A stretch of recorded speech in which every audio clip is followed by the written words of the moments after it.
Welcome to the World United. Welcome to the World United. Okay, we are going to introduce our next speaker. And our next speaker is Virginia Walker. Virginia is a mentor, author, and speaker. Her abiding passion is enabling workplaces where people learn, grow, and thrive. This passion was ignited at the age 16 when her first job as a trainee accountant transformed her life. 30 years of senior leadership experience in companies including Commonwealth Bank, Hewlett-Packard, and IBM honed Virginia's understanding of one of the most challenging things an organization can do: radically reform the way it does business. After leaving the corporate world, Virginia embarked on a personal development journey that involved many adventures, including traveling to France in search of the Holy Grail and meditating with horses. Practicing as an executive coach and mentor, she wrote The Truth About Transformation. In this book, Virginia shares 10 key myths every leader must know to survive their transformation project, helping leaders demystify and deal with the challenges they are likely to face. She uses a treasure chest of stories and experience to empower those who need to achieve success for themselves and on their teams while living their values, in short, to thrive on purpose.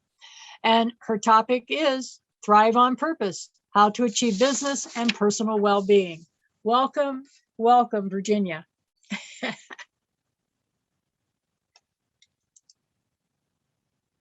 Whoops, here you are. Right, there we go. There you are. Right, there I am. I'm off mute. Thank you. Thank you for that welcome. And it's an absolute delight to be here. And I would like to start by acknowledging the traditional custodians of the land on which I speak today, the Bundjalung Nation, and pay my respects to elders present and to emerging leaders.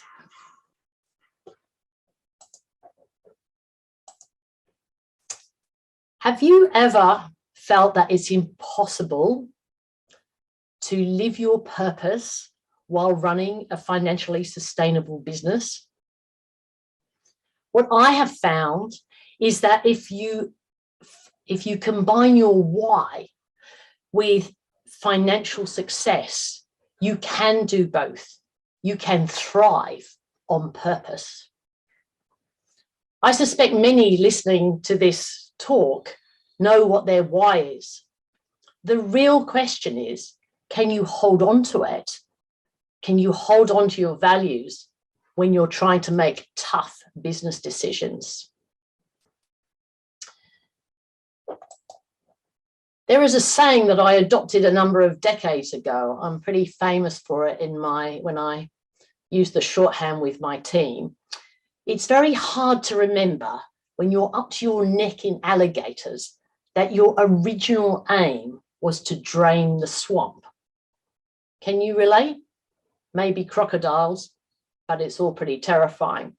My shorthand used to be back to the swamp, because you get distracted by all the other things. You forget your values. What was it you were there to achieve?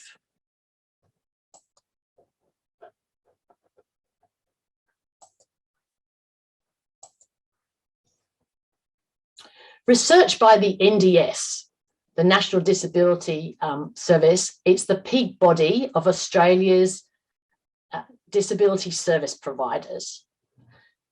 Their research tells us that over 30% of organisations either break even or even worse, make a loss. Even large organisations are not immune. Organisations like get my acronyms straight, FSG, and more recently DSA, had to call in administrators. They were large organisations turning over more than in tens of millions of dollars. They had to bring in administrators because they hadn't adapted to the demands of a changed marketplace. So it's evident that to deliver on your personal and organisational why means you need to be able to run a financially successful business while holding on to your values. Today, I'm going to share with you some of the lessons of my journey of how to do this. Would you like to know how?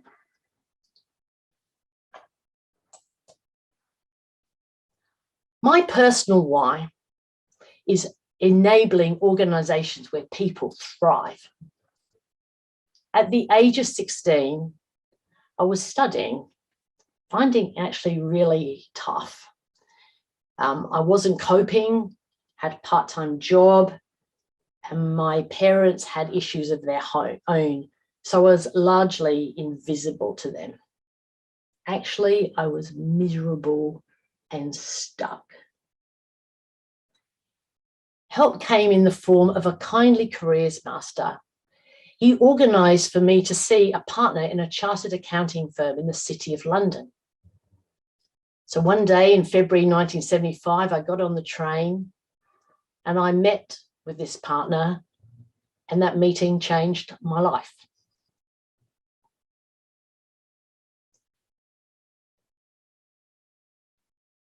My new environment was one where people had a sense of humour, where we worked together, where we were all about learning and growing, and we knew that what we did made a difference to the clients that we served.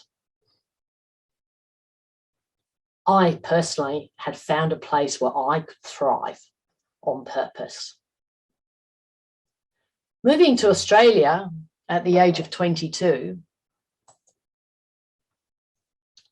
I found that not many workplaces were set up like that. But I did find that those senior in the organisation had a very significant influence on the culture and the values within the organisation. So I made a very simple decision.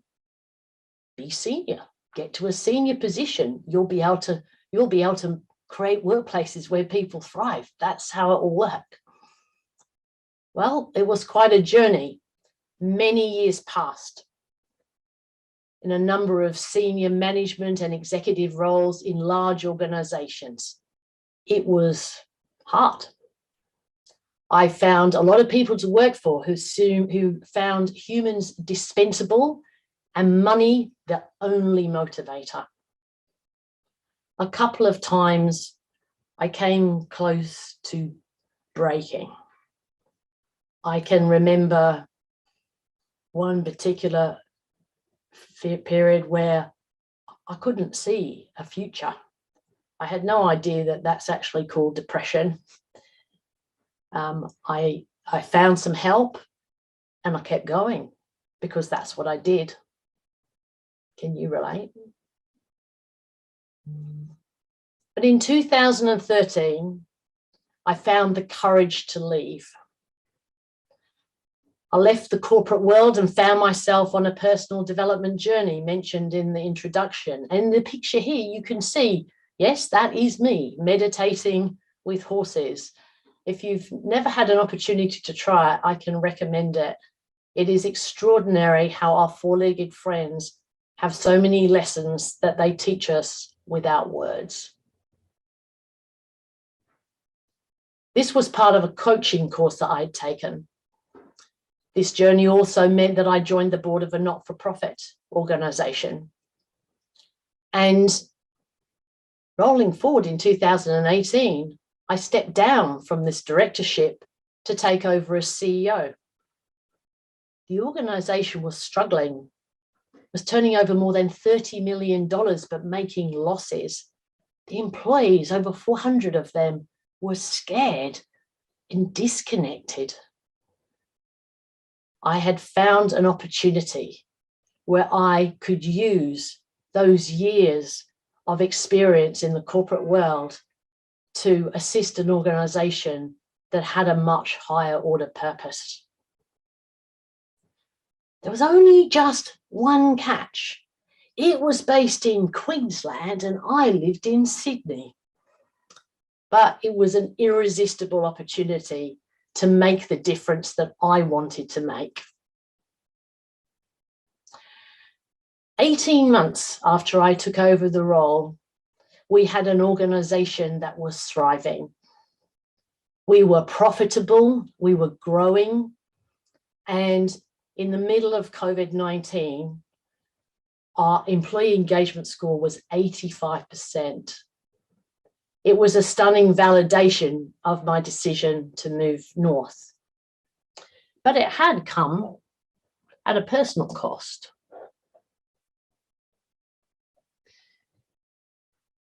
I was single. I was a CEO. You don't make friends easily when you're the CEO. COVID-19 added complexity. But I knew I was there to make the difference that I wanted to make, so I kept going. Can you relate to that?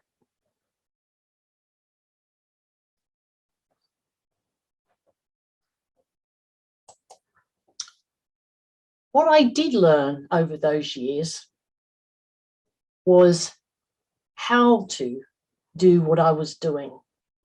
So that 30 years of executive experience and the time I spent in that organization as CEO pulled together for me how you go from unprofitable, not values driven, struggling to combine things, to being able to have happy people, be financially strong and live your purpose, thrive on purpose. There are 5 zones. I call them zones because they can feel like war zones. So we start with financial security, values and purpose, culture and organization, management capability, and pulling it all together, lead on purpose. So going back to the previous example, the first zone we chose was financial security because we were in trouble. We had bad cash flow problems. The first thing we did was look at where we made money and where we didn't make money. It sounds simple, but in a lot of for-purpose organizations, and yes, I call them for-purpose organizations because it's a much more factual statement. Everybody has to make a profit. So in that example, we tried there and we looked at where we made money and where we didn't make money and started focusing on those things that worked. Strangely enough, where we made money was also we were very good at things. So there's no irony that when we do what we're really good at, things become a lot easier. We know it's true as individuals, it's the same for organizations. We paid attention to values to make sure that we were rewarding those or acknowledging those that lived our organizational values and giving the appropriate feedback to those that didn't. Some of the people decided to leave with this firmer new world. And you know, for me, that was absolutely fine in quite a lot of those cases. Because I've got limited time today, I'm just going to touch on a couple of these zones, financial security and values and purpose. As I've said, the title not-for-profit is a dead set giveaway, isn't it? The issue is when your people think that you shouldn't make money, that belongs to that kind of ugly corporate commercial world. Your aim here is to educate. If you don't do this, it means you could end up not having enough cash to live your purpose. I found that explanation could help people. Do we want to be here to make the difference that we want to make? It sometimes helps people put into more practical terms what we have to do. The other way of putting it is like, as people, we need to earn more than we spend. So do organizations. So education isn't complex. It is some of the simple concepts. The other thing is know your numbers. If you don't understand concepts, you don't understand reports, then find someone who can help you. It is no question the best thing that you can do. Get to understand what they mean. The detail I'm talking about could be a game changer for your organization.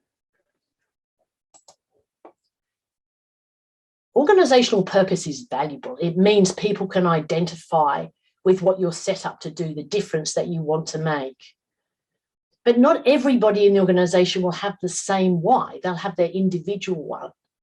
If you think of a sporting team, they will know that they need to win. You know, that's the aim of the team.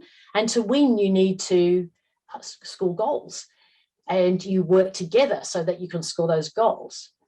In high-performing teams, when the team wins, individuals win. So what this means for you is, with your team, help them understand how their individual why combines with the organizational purpose.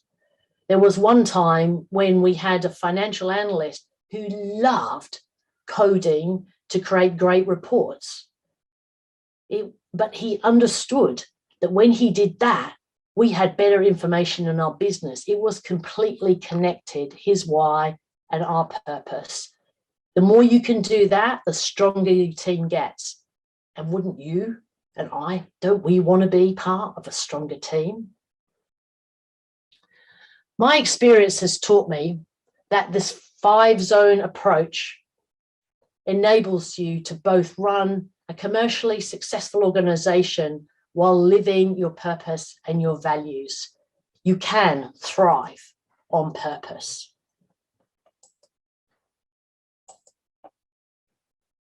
So circling back to my own story, I left the organization in good shape with a proper handover, and I now spend my time working with CEOs and executives of disability service providers so that they can be financially strong, lead happy people, and live their purpose. The thrill for me came from, and still comes from, using all of those decades of experience in change management and leadership to make the difference that I want to make, to help people thrive on purpose, because workplaces are where people thrive. I can happily report that the 2 years that I spent on my own, really a lot on my own, taught me to be at peace with myself. I have now met a very special partner and can confidently say that I have learned to thrive on purpose.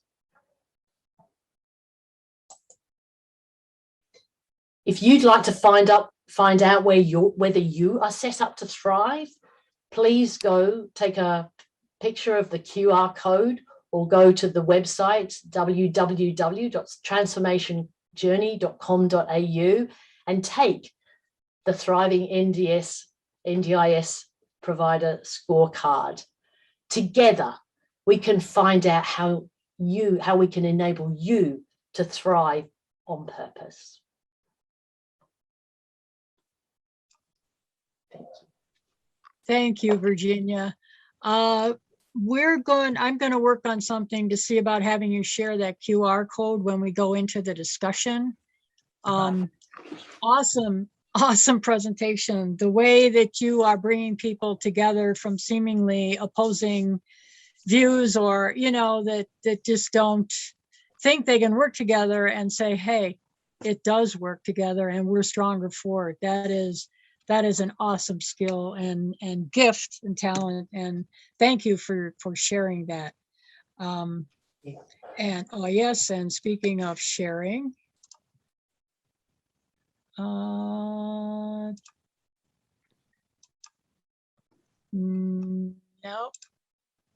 there you are. Okay, there you are. That is our certificate of appreciation for being one of our speakers.